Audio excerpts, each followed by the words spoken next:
Hi, it's Tony Robbins. Happy New Year. Listen, how's your new year coming out so far? I know it's early. It's January 15th, and I thought I'd send you out this little video message because you know what that day means, don't you? January 15th is the cutoff. Statistics show that 95% of the people that actually made a New Year's resolution have already broken it by today. And that's if you even made a resolution. Now, if you're the exception to that, I'm thrilled for you, and I support you, and I say keep rocking it. But if you've missed, maybe I could drop you a quick little message or two here that can help you not only recover, but get way beyond just making some New Year's resolution and make some real lasting change in your life. I mean, think about it. Most people don't even make a resolution anymore. Why? Because they've made them from years and years and years, and they know they're not going to follow through. So after a while, who wants to disappoint yourself? Who wants to be upset with yourself? Why even bother to set a new standard for this year? You know it's going to be the same as last year. If you're the kind of person watching this right now and you've actually opened this email and you haven't shut me off already, then obviously that's not you. So the question is, what is it that makes us even want to make a resolution? I mean, it's an interesting question. Why is it at the beginning of a year we have this tradition? But it goes beyond tradition. It's something inside of us that makes us want to make things better. And I think part of it is the calendar gives us this idea that we could have a fresh start, that we can start from fresh and have this great victory. And it's really, the calendar itself is quite arbitrary. It's wonderful to use it, but if you didn't use it effectively, let's use the calendar to serve you today. Let's just see, what does it really take to make this thing happen? Because there's no denying that inside of you, the only thing that's gonna make you happy in the year ahead and the decades ahead is gonna be having you have an experience where on a regular basis, you feel like your life is making progress. If there's one thing I teach, and I wanna remind you of it, it's really simple. Getting things is not gonna make you happy. That's good news in a tough economy. It's a good reminder. It doesn't matter what you get. Doesn't matter whether it be money or opportunity. All those things might excite you for the moment. Even a relationship, as magnificent it may be, might be exciting for a while. But if you don't keep growing, that relationship isn't going to stay exciting. So the secret to real happiness is progress. Progress equals happiness. And if we can make progress on a regular basis, we feel alive. And that's why at the beginning of the year, we get this thing like, okay, I can have this fresh start. I could really do what my soul desires. I could expand. I could grow. I could improve. I could change. Or maybe better than change, I could progress. See, think about that. Progress is an aliveness to it, doesn't it? You don't have to work at changing. People say all the time now, well, I'm working on changing. Don't worry about it. You don't have to work on changing. Change is automatic. Your body's going to change whether you want it or not as the years go by. And no matter how hard you work, there's going to be some changes going on there. The economy is going to change no matter what you want it to do. The weather is going to change. Relationships are going to change. Everything in life is always changing. We don't have to work on change. Change is automatic, but progress is not. So if you want to make real progress, then you really got to look at your life in a different way. You got to say, I got to take control of this process and not just hope it's going to work out like people do who make a resolution. Because really, isn't that what they're really doing at the beginning of the year? They're saying, well, here's my resolutions for the year, and they really basically tell you their wishes. It's their wish list. It's what they hope it all comes together. And then they call it a resolution, but they don't know what a resolution is. When you resolve something, to have a resolution is to resolve it. When you've resolved, this is how it's going to be. That's when you cut off any possibility except the thing you've committed to. It's like the old adage, if you want to take the island, you burn the boats. Because when you burn those boats, there's no going back. You're going to find a way to make things work. And most people, they're stating what they hope will come together. And if it doesn't happen, then they're disappointed, but they're not too disappointed because they're not too vested. What does it take to successfully create a lasting change in your life? To not only have a New Year's resolution you follow through on, but really have a lasting change? Well, the first step for lasting change is very much like making a New Year's resolution. Fundamentally, it's the same. The first step is you got to have a vision for what it is you really, truly want. Not what you think you want or what you should have. I mean, what are most people's New Year's resolutions? I'm going to stop eating sugar. I'm going to stop smoking. I'm going to lose 10 pounds. The problem with that is it's not very inspiring for most people.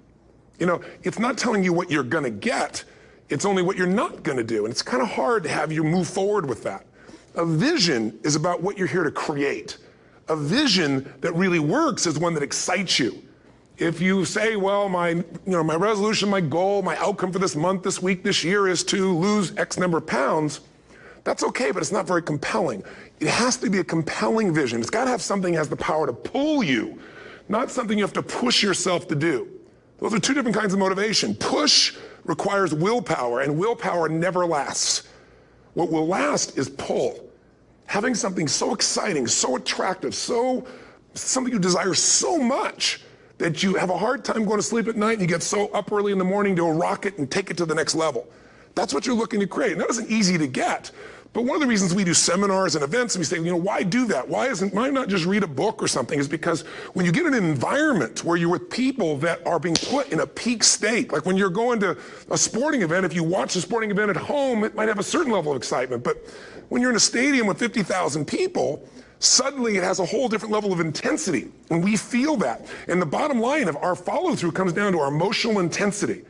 In a different state of mind, you're going to come up with a much better and a more exciting vision than if you're sitting on the couch going, okay, what are my new resolutions for this year? And you're doing it the morning after the new year started and you're a little inebriated.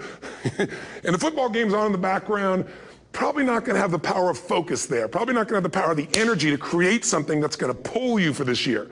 And you got to do that. So it's got to be a vision that's compelling. Something that it's going to be a gift to make sure that it happens.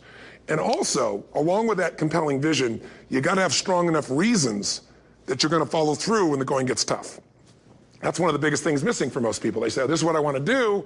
It's not very exciting. It's not very compelling. But most importantly, they don't have strong enough reasons to push themselves through what's going to be necessary to get that dream, to get that goal when the inevitable challenges come up. When you're starving, hungry, and you're trying to go on a diet, right? When you got no time and you're stressed out and you haven't worked out still, and that's what you're supposed to do.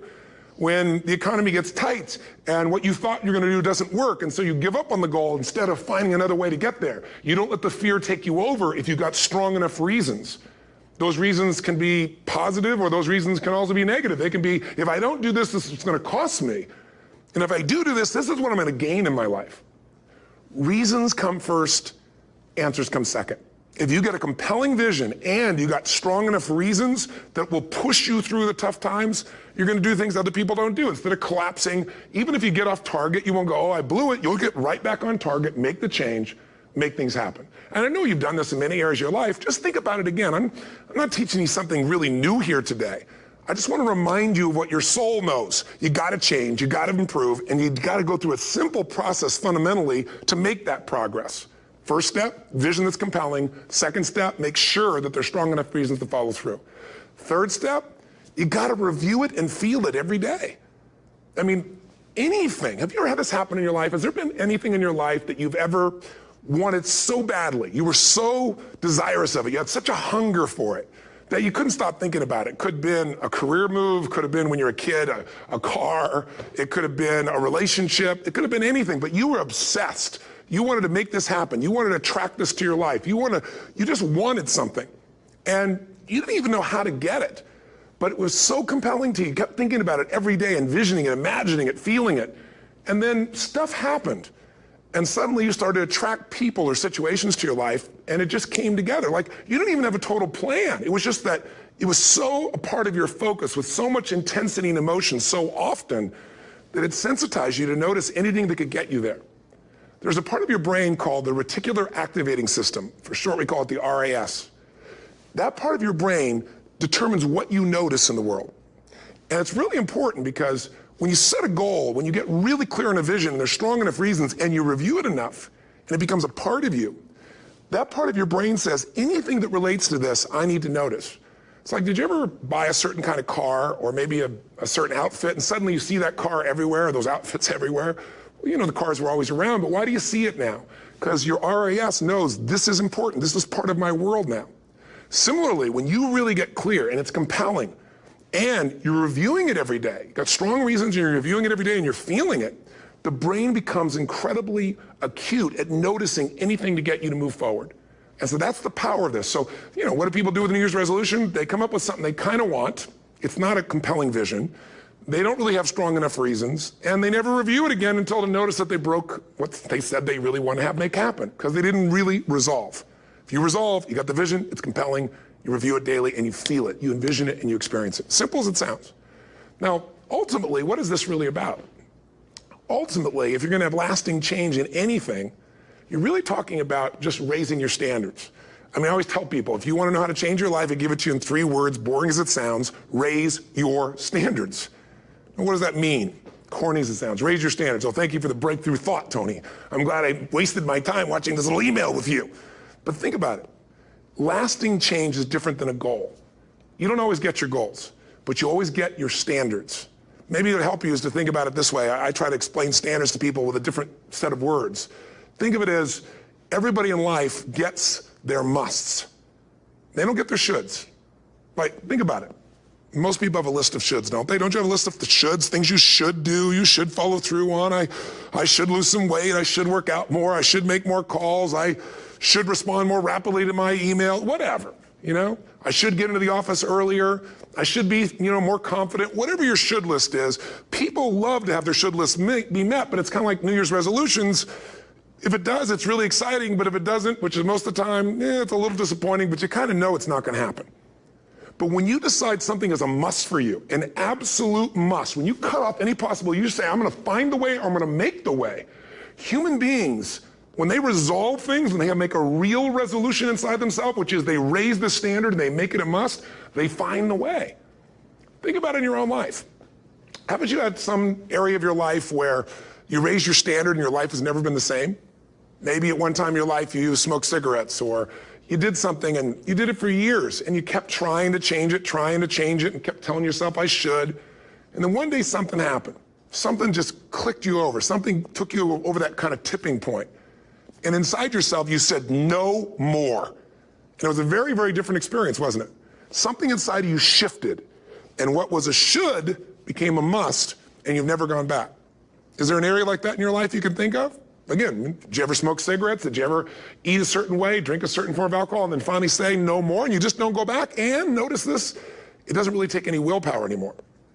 Because somewhere when we make this click, when we make something a must, we attach ourselves to it. It becomes part of our identity.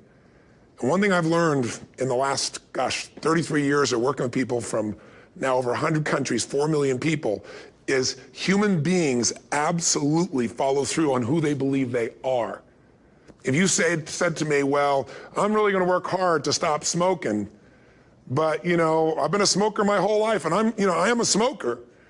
I know your days are numbered. You're going to be back smoking cigarettes again because we all act consistent with who we believe we are. I tell people the strongest force in the whole human personality is this need to stay consistent with how we define ourselves. If you define yourself as somebody who is really conservative, you're not going to be crazy and act nuts unless you're really drunk or something, and then you can say it's the alcohol, when it's really just you finally getting permission to be yourself. The alcohol is your excuse. If you're a really crazy person, you act crazy, outrageous, playful. You don't act conservative because that's not who you are. Very often people say, well, I can't do that. I'm not that kind of person. And I always say to people, really, when did you define yourself? I mean, really, how many years ago did you come up with what you could and couldn't do in your life? How many years ago? Most people, if they really look at how they're living their life today, it's based on a set of standards, a set of beliefs that they made choices about 10, 20, 30 or more years ago. I mean, very often we made decisions in our youth or very young about what to believe, about what we were capable of, about who we are as a person, and that becomes the glass ceiling, if you will, that controls us. There's a corny metaphor, but it's true. I remember one time I was with my family at the circus, and there was a person there, and they had this big, giant elephant. And you look at this elephant, and they take this little rope, put it around the elephant's neck, and they drive this stake into the ground. And I mean, you look at this, and you know that elephant could rip down the entire tent with almost no effort. And yet, the elephant doesn't struggle, doesn't try. Why? Because the elephant's conditioned. And they take that elephant and condition the elephant when it's a baby elephant. That's how they train him. When it's a little baby elephant and it doesn't have the power yet, they put a big rope around it and they drive this huge stake in the ground, and the elephant fights and fights and fights. And one day, finally, that elephant decides, I'm not capable of pulling this out. And once that becomes the definition of an identity of anyone, an elephant in this case, they don't even try anymore. It's just who I am, that's how it is, that's just the way it is in my life. I'd like to ask you to take a look at any place you've got a limitation and ask yourself, when did I decide to accept that limitation? And you may not even see it as a limitation. You might see it as just that's who I am. But so often in our lives, we've adapted to be a certain way so that we don't fail or so that people will like us or respect us, but it's not necessarily who we are. Joy comes when you're spontaneous. It's really hard to be truly happy when you're not being yourself. And most of us have no clue who we are. And so a big part of my work, if you've ever been to an event, you know, is to get people to do things spontaneously without thinking, because that's when the real you shows up. That's when the energy comes alive. And when you do that, when you start to connect to your true nature, suddenly there's energy available for you to set a higher standard for what you want in your life. That's what this is really all about. And when I talk about standards, when I talk about, you know, shoulds versus musts, think about your own life. I know there have been areas in your life where some point in time you just shifted and you raised the standard and your life changed. Because whatever people have their identity attached to, they live. We live who we believe we are. That's just how it works. It's just kind of like, I'll give you an example. Look at your physical body.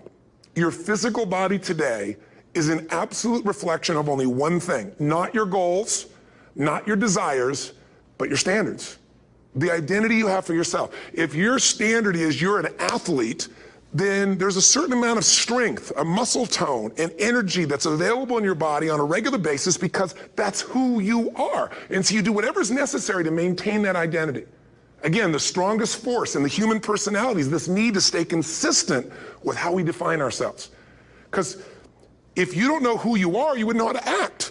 Once you lock in on that identity, your brain finds a way to keep you there.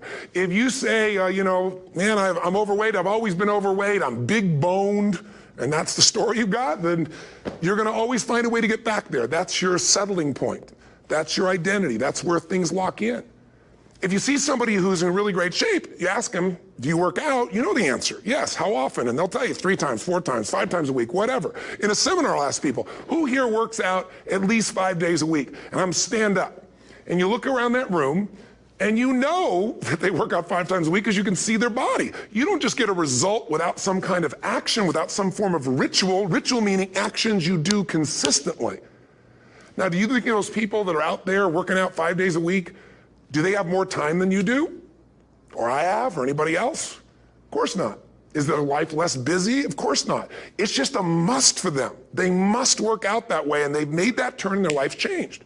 So I'm not saying you have to work out 5 days a week. I'm just saying whatever you really want, wants don't get met consistently. Standards do. Whatever you identify, this is who I am. And so it's not so much about changing your identity as there's expanding it. You know, deciding that, you know, instead of your goal is to lose 10 pounds, which is not compelling, what if your vision was to get back to my fighting weight? You know, this year, this month, this next 90 days, I'm going to transform my body. I'm going to take on a new challenge. I'm going to find some technique or strategy, there's a million of them, that can reframe myself where I want to feel younger, stronger, more vibrant than ever before. Here's my reasons. Because I want the energy to really make my life work. Because it's tough out there, and I want to be stronger than I've ever been before. I want to go in front of the mirror, and if I'm naked, not, you know, want to laugh. I want to look there and take a good look and go, yeah, I'm proud of whatever I see there. Whatever it takes, something's going to make you laugh, smile, something that's going to tease yourself, but something's going to move you to another level. If you identify yourself in a new way and you own that every day, and that becomes the standard of how you live, you'll find the way to make that standard real. Money's the same way. Think about it. It doesn't matter what's happening, quote unquote, in the marketplace. People that make money find a way to make money no matter what, don't they? I mean, most people's standard is to pay their bills. So that's what most people find a way to do, even when economic times get tough. Most people, if that's their absolute standard, they find a way. Some people's standard is pay their bills most of the time. And so most of the time they do. Some people's standard is not just to pay their bills, but to take care of their family and maybe even some of their friends. And they find a way. In fact, you know, some people may be in a family where they don't have enough money. They barely have money to pay their bills. They work their guts out. And then somebody, their mother, their father, somebody else, their sister gets ill, and there's not enough money to take care of it. Nobody else has money in the family. They don't either, but they find a way to get that money to take care of their mother or father, don't they? And pay their bills. They never could do it before. Why? The situation made them raise their own standard. And not everybody does that. Somebody else in the family might have money and still not take care of their mother. It all comes down to the inner game, my friends. Changing your life is a change in the inner game. The outside world you can't control, but you have absolute control over this one if you learn the dynamics of what shapes you. And identity is one of those simple, clear, fundamental basics that if you start to shift it, everything else will shift in your life as well. Some people, by the way, have to have more than enough money to do what they want, when they want, where they want, with whomever they want, contribute the way they want. And if that's their must, they find a way. I know that sounds overly simplistic, but it's true. You know, somebody once said you could take all the money in the world out of the hands of everybody, out of all the wealthy people in the world who are really successful, give it to other people. It wouldn't take too long, those people would have it back in their hands. It's not because they're manipulative, it's because they have a standard. Some are manipulative, don't get me wrong, but they've got a standard of what they're gonna find a way to make happen. I'm just simply saying to you, take those 3 magic words and live them. Raise your standard. And if you really wanna do it, then I'll tell you the most important secret. Have you ever done this? Have you ever told yourself you're raising your standard? Okay, I'm gonna go make this happen. I'm gonna go make this much money. I'm gonna transform my kids. I'm gonna create the ultimate relationship in my life. I'm gonna transform my body, whatever it is. And then you don't have strong enough reasons and you don't use it. You don't follow through. It's because you didn't back up your standards with what makes those standards real, and that's rituals. Rituals are where the power is. Whenever we do our Robbins results coaching, and we say Robbins equals results, the way we get results with people, it's the same way if you listen to my Ultimate Edge program, or back in the old days, Personal Power, or if you went to one of my seminars. You know what I do is I take these huge challenges you got and we break them down into little bite-sized steps. Little things you do each day that after you do them, you get so much momentum that it's easy to succeed. You're not overwhelmed. You have these victory day after day after day on little things. If you went to Ultimate Edge, I'm sure you learned about the hour of power, or the 15 minutes to be able to be fulfilled, or 30 minutes to thrive, where you literally just condition your body and emotion with a couple little rituals. So it doesn't matter what's going on in your world, you feel that strength, and it's not fake, it's not some pump up, it's coming from inside you, and it works. Rituals define us. See, all the results in your life are coming from your rituals. They start with a standard and then have rituals that follow it up. Like, for example, if you are where you want to be physically, you have very different rituals than if you're not where you want to be physically. If you're overweight, you and I both know you got a different ritual than if you're physically fit. Completely different. You get up in the morning, what's the first thing you do if you're fit? Your shoes are there, you roll over, doesn't matter how you feel, you put on your shoes, you lace them, you start walking, or whatever that ritual is. If you're overweight, you roll over and you have a very different ritual. You might roll over several times to turn the alarm clock off. You go in and get your mocha, smocha, whatever, special coffee. You stop by at Starbucks, or whatever the case may be. You have your nice sugar muffin. It's supposed to be really nice for you. Whatever you do, it's a different ritual. If you have a great, passionate relationship, you have very different rituals in how you come home than if you have a lousy relationship. When you come home and the first thing you do is you're tweeting somebody, or you're emailing, or flipping on the news, or you don't even come home. What are the rituals? Whenever I study people that are successful, what I look for is what's the standard they hold themselves to, and then what are all those little rituals that add up? Because think about it. Success and failure are not giant events. They don't just show up. You don't just suddenly become successful or suddenly have this cataclysmic event that makes you fail. It may look that way, but failure comes from all the little things. It's failure to make the call. It's failure to check the books. It's failure to say, I'm sorry. It's failure to push yourself to do things physically that you don't want to do. And all those little failures day after day come together until one day some cataclysmic event happens and you blame that. That event happened because you missed all the little stuff. Do you agree with me? And success, by the way, is not some overnight event. It's all these little things. Success is having a vision. Success is making it compelling. Success is really seeing it and feeling it every day with strong enough reasons. Success is feeling the sense that I'm here to grow and I'm here to give something to the world more than just myself. Success is caring about other people. Success is calling and saying, I love you in the middle of the day for no damn reason.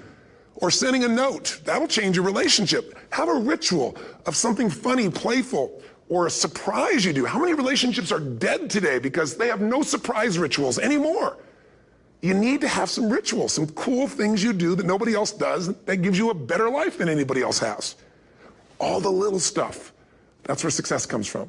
In business, it comes from delivering more than anybody could imagine. All those little things add up. People go, wow, that's who I want to do business with. It's true in any area of your life. So if you look at somebody who's really successful and you think, wow, I mean, they're so amazing, they're such a genius, you got to dig underneath and you got to remember something. People are rewarded in public for what they've practiced for years in private. Myself and my business people say, how do you get up and speak? And you have no notes and you go for 3 days and nights and the room is like, everybody's wired and it's incredible. It's like a rock concert. How do you do that? How do you have that confidence? Well, it's not confidence, it's experience now. But I did so much behind the scenes and I still do to make things right. I mean, How many people would know that since the time I was 17 years old, before I walk out on stage, still do to this day, wouldn't need to do it, but I still do it, I never walk out there without being in an absolute peak state of mind. You know, there are days my back is hurting, my throat was hurting, or I may have had a challenge, or my father passed away, and I've still got to deliver for these people because my standard is give my all every time. Every event has to be better. Talk to anybody who's been to our events for 5, 10 years, some of our trainers, and I'll say, I don't know how he does it. He always finds a way to make it better. That's not an ego thing. That's a standard in me. I have to find the way. And my ritual, though, is I prepare, I think, I gather new information, I figure out how to put something across better. What do people need? I spend time with our customers. I see what's going on. And before I get on stage each time, I have this little ritual to put myself in a state of mind. And I did it starting like 17 years old. I started doing it. I'd say, I now command my subconscious mind. And I say this out loud several times, this little phrase, set of phrases, as an incantation to kind of condition my mind and body. And I'd say, I now command my subconscious mind to direct me in helping as many people as possible today by giving me the strength and the emotion and the humor and the brevity, whatever it takes to show this person and help this person change their life now. And I started that with a person when I worked with people one-on-one, and I would do that for 45 minutes driving in my Volkswagen to go serve and coach somebody for the first time. Now I don't say that person, I say these people, and I can go out in a room of 10,000 people and deliver for 50 hours, and I do it every time I come back on stage. It's a ritual to go into peak state. Peak states don't just show up, they don't interrupt you. Great ideas don't interrupt you, you gotta pursue them. I talked to Michael Jordan, I'll never forget, at the peak of his career, and got to watch his final game, saw him backstage and spent some time with him, and it was a pretty exciting time. He was the greatest basketball player I think that ever lived and has ever lived. And I asked him, I said, you know, what sets you apart, Michael? You know, what is it? And is it God-given talent, ability, skill? What is it? And he said, Tony, you know, he said, I can shoot you straight. And you know, it's not, you know, me trying to act humble. He goes, I have a lot of talent, a lot of God-given talent, a lot of skill. I've worked really hard. But he said, really, it's my standards. He said, every day I demand more from myself than anybody else could humanly expect. I'm not competing with somebody else. I'm competing with what I'm capable of. Magic formula. Because most of us lower our standards. Why? Because who you spend time with, my friends, is who you become. One of the biggest reasons I started going to seminars when I was like 17 is I had nobody around me as a great role model. I could read about somebody, but being around people, being in that environment was very different. Finding a way to go to work with someone who lived that standard of life was very different. You get around people with low standards and you compete with it. You don't need to compete with it. It's like, okay. I mean, remember Jerry Springer? I don't know if he's still in the air, but you know, I remember he used to get people on the show and I thought, where would he find these people? And why would people watch? I'll tell you why they watch. They watch these people and go, my life's still pretty darn good compared to that person. Look at them. You don't have to change your life. All you have to do is find somebody with a lower standard and you'll feel good about yourself. But if you feel that good feeling, it's an illusion. The only thing that's going to make you happy, my friend, and this year or any other, is to step up. It's to raise the standard. It's to discover what you're capable of and feel that incredible power of pushing through whatever's holding you back and get to the other side of more of your true self. That's what this game's all about. And look at the best of the world in anything. Tiger Woods, what's his vision? To win golf tournaments? No, to be the best that ever lived. That's his goal. That's his vision. But here's what's interesting. He backs it up with rituals. If you just have a vision and you don't have the rituals, stop lying to yourself. His rituals are, he started doing things nobody did before. He went and started lifting weights. Golfers lifting weights? No way.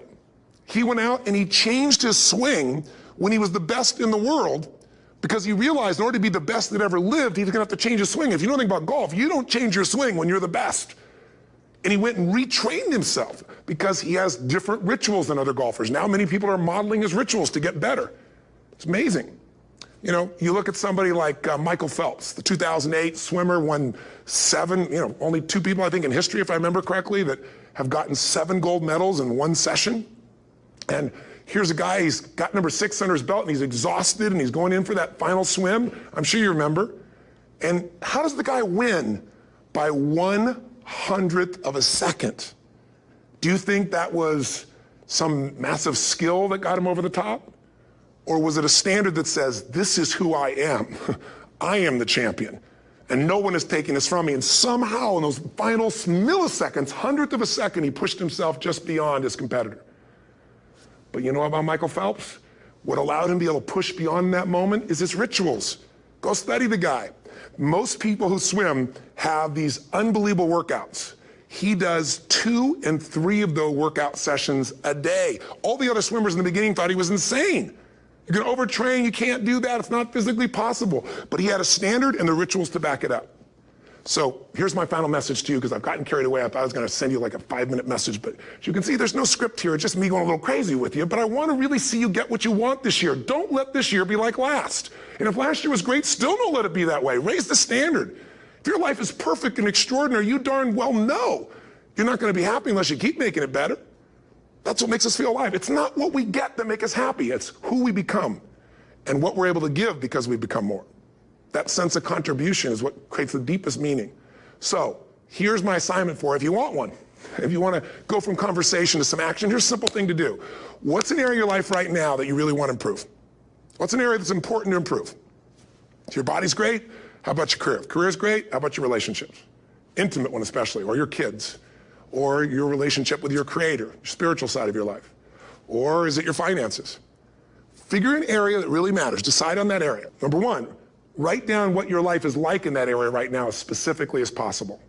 So you might say, well, I'm 13.5 pounds overweight, whatever the weight is, whatever the situation is, or my body fat's like this, or I wake up exhausted in the morning, and you write the truth of where you are right now. So you're real clear. Or I'm not in a relationship. I say I want a relationship, but I'm not in one, and I don't seem to find them. All the good ones seem to be gone is my belief.